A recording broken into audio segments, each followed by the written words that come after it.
Selamat sore para netizen dimanapun kita berada, salam inspirasi bagi kita semua. Menarik begitu dalam ungkapan ya berita ini begitu. Relawan Jokowi meminta KPK segera memproses Gibran dan Kaisang. Wow, ada apa begitu kan ya? Ini senjata sudah dimulai begitu kan ya, antara Gibran digadang-gadang menjadi salah satu wakil dari Pak Prabowo dan bahkan Pak Jokowi begitu kan ya, melihat bahwa anaknya untuk maju seperti itu begitu, apakah memungkinkan untuk mendukung itu begitu, atau hanya ini isu belaka begitu. Bahkan senjata dari PDIP, dari relawan-relawan mungkin dari Pak Ganjar atau siapa begitu, relawan-relawan mereka begitu mengatakan, wah, relawan Jokowi mengatakan meminta KPK segera memproses Gibran dan Kaisang. Dalam proses apa coba bayangkan ya? Ya kalau KPK kan tentu ada sesuatu mereka begitu kan. Sekarang sudah kocar-kacir begitu, didesak ya oleh pendukungnya begitu. Jokowi harus mendukung Ganjar. Satu sisi harus mendukung Pak Prabowo begitu kan ya. Apakah ini ya Pak Jokowi akan patuh melihat ini? Ya kita lihat saja. Kalau memang Pak Jokowi patuh berarti Pak Jokowi takut kepada Megawati. Kalau tidak patuh kan berarti kan Bu Megawati yang takut kepada Pak Jokowi. Begitu kan, selesai mereka begitu. Artinya apa? Artinya selama ini kalau anaknya lalu kemudian digadang-gadang menjadi salah satu wakil dari Pak Prabowo, lalu kemudian tidak ada tanggapan dari dapat restu dari Pak Jokowi, jelas mereka begitu kan ya. Ini proses dalam apa? Banyak orang setuju begitu kan. Wah, ini diproses KPK atau gimana begitu kan ya. Ya, satu persatu sudah mulai terbongkar apa yang selama ini dilakukan oleh mereka begitu ya. Ini kita baca komentar-komentar dari netizen begitu ya.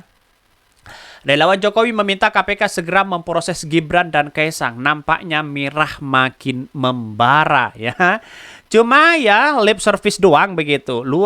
Biar ada keramaian ya aja ya di kayaknya begitu. Relawan Jokowi tapi pro Megawati. Ya nggak apa-apa ya, ketahuan cakar-cakaran mereka.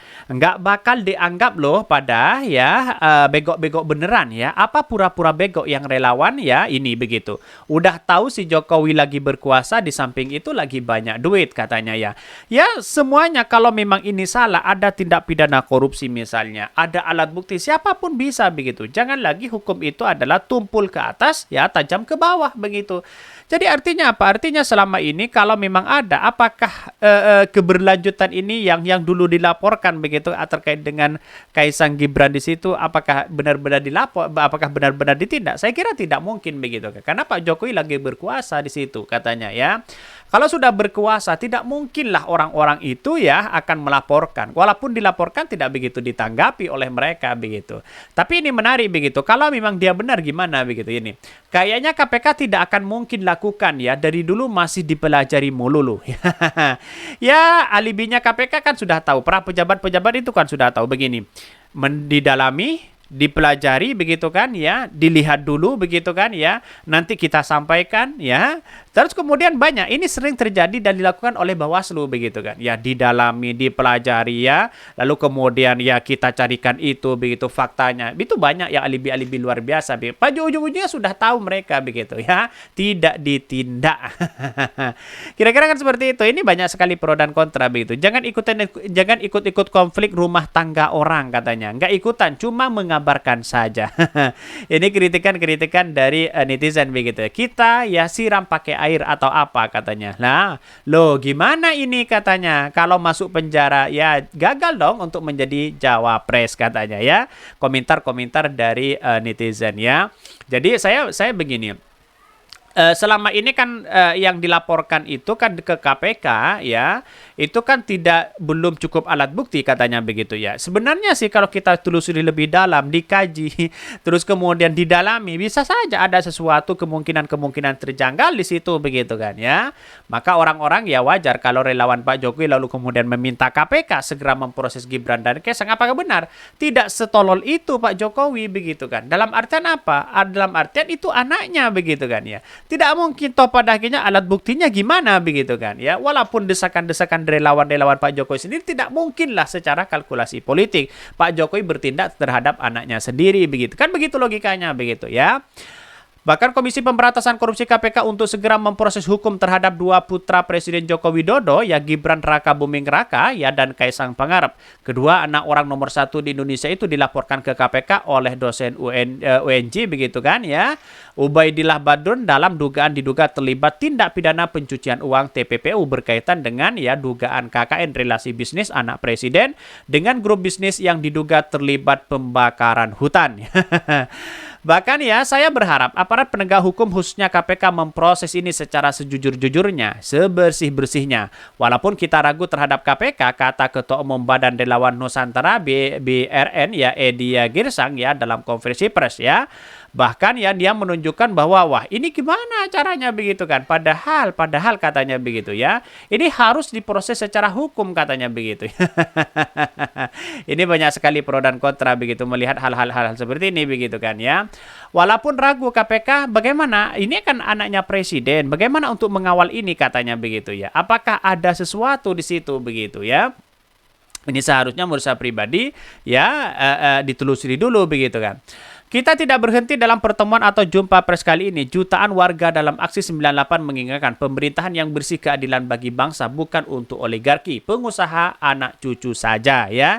Ini sudah kritikan-kritikan besar. Artinya dinasti politik selama ini yang dibangun oleh Pak Jokowi banyak orang-orang yang tidak suka begitu kan. Kalau dinasti mulus mungkin 10 tahun bisa mulus tapi pada akhirnya dia akan gagal juga begitu kan ya.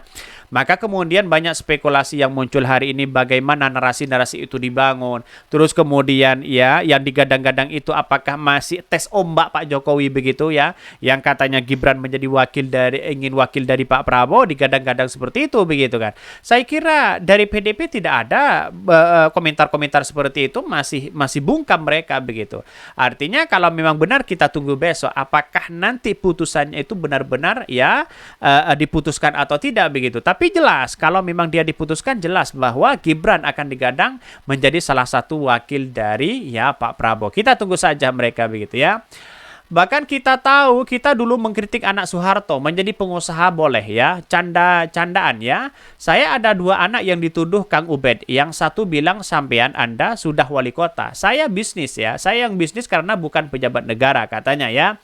Kata Edsa, masyarakat mempertanyakan proses bisnis yang dilakukan dua anak Presiden Jokowi itu termasuk ya membeli saham nilainya hampir 100 miliar. Yang pertanyaan bukan persoalan boleh atau tidak bolehnya anak presiden berbisnis, tapi proses dia membangun usahanya itu jualan pisang ya untungnya 71 miliar. Orang bodoh pun bertanya, wajar publik bertanya kok bisa, pertanyaannya punya moral ya, tidak memperkaya anak bangsa seperti ini. Indikasi yang ia pertanyakan Kang Obed di situ begitu kan. Itu kan jelas-jelas mereka begitu. Kritikan-kritikan luar biasa begitu kan.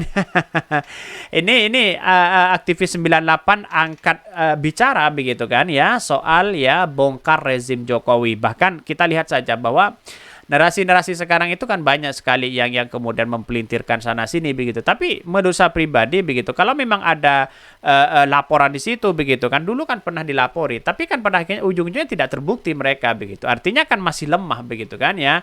Atau jangan-jangan karena ini masih berkuasa atau apa, wallahualam. Tapi yang jelas hal ini begitu kan menjadi dampak begitu. Ini desakan-desakan luar biasa ya. Tapi di satu sisi desakan-desakan itu muncul karena memang si Gibran kan digadang-gadang menjadi salah satu wakil Pak Prabowo begitu kan.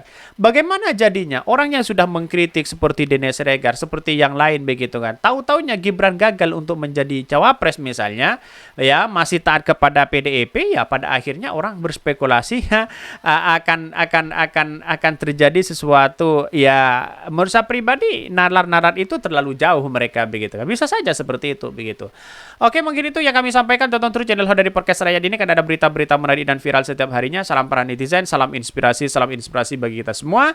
Jangan lupa di subscribe channel YouTube dari Podcast Rakyat ini.